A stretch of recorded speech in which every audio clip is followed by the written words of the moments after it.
Hello friends, welcome back to the new video guys in my YouTube channel guys. Today friend we are going to talk about guys Infinix phone guys. This talkback problem guys, how can we solve? Friends, you want to solve guys your talkback problem in your Infinix phone.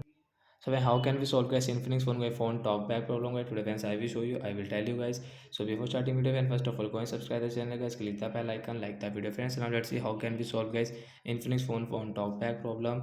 So when first of all guys you will have to open guys your phone setting guys. So guys first of all guys we will on guys our phone setting.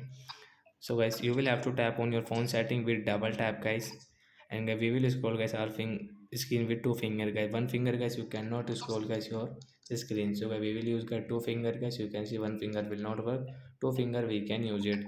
So friends, special function guys, tap on special function with double tap guys, double tap continue. Hence you can see accessibility one tap and get double tap continue. And stop back we will tap here and get double tap, tap here and get double tap, stop talkback I tap here to solve.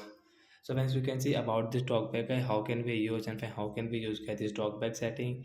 So friends like that guys we can solve guys Infinix phone guys phone talkback problem. So bye guys, thanks for watching the video.